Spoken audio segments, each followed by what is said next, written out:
దయచేసి అందరూ socialpost.newsని సబ్స్క్రైబ్ చేయండి. సోషల్ టీవీ లీగల్ ప్రేక్షకులకు నమస్కారం. ఇప్పుడు మనము మనోవర్తి, శాశ్వత మనోవర్తి, తాత్కాలిక మనోవర్తి అన్న విషయాల గురించి కొంచెం అవగాహన కల్పించుకుందాము. మనోవర్తి అంటే భరణం అంటారు.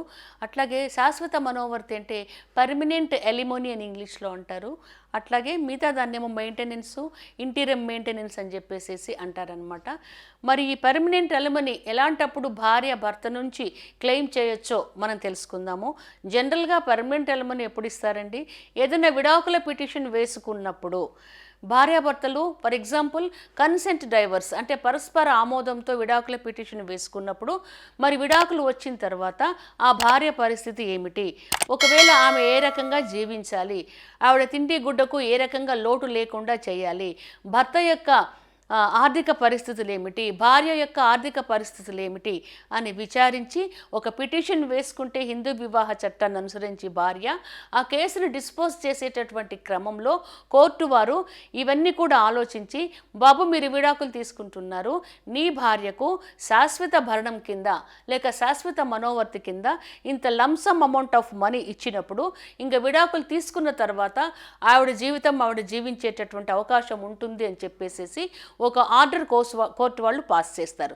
కాకుంటే భర్త యొక్క ఆర్థిక పరిస్థితుల గురించి, ఉద్యోగం గురించి, జీతాల గురించి, అతనికి ఉండేటటువంటి ఇతర ఆస్తిపాస్తుల గురించి, అసెట్స్ గురించి భార్య తెలుపవలసినటువంటి అవసరం ఉంటుంది. ఇలా కాకుండా కొన్ని సందర్భాలలో కన్సెంట్ డైవర్స్ వేసుకునేటప్పుడే భార్యాభర్తలు ఇద్దరు కూడా ఒక అవగాహనకు వస్తారనమాట.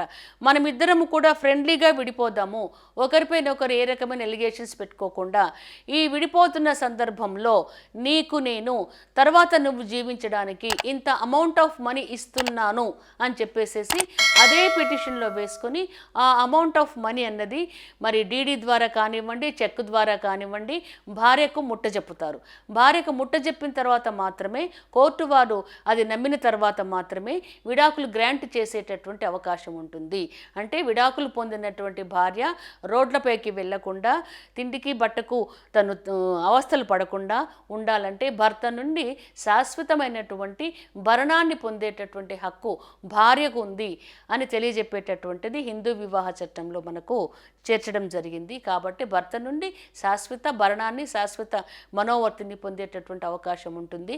ఇంకా కొన్ని కేసెస్లో భార్య కూడా ధనవంతురాలై, భార్య కూడా సఫిషియెంట్గా సంపాదిస్తూ ఆవిడకు డబ్బుతో అవసరం లేనటువంటి పరిస్థితుల్లో భర్త చెప్పుకోవచ్చు, కోర్టు వారికి విన్నవించుకోవచ్చు, ఆవిడకు నేను డబ్బునివ్వ అవసరం లేదండి, నాకన్నా ఎక్కువ సంపాదన ఉంది, నాకన్నా ఎక్కువ ఆవిడకి ఆస్తిపాస్తులు ఉన్నాయి, వాళ్ళ పేరెంట్స్ ఆస్తుల్లో కూడా వాటా వచ్చేటటువంటి అవకాశం ఉంది, నేను ఇవ్వలేనండి అని కూడా అనొచ్చు.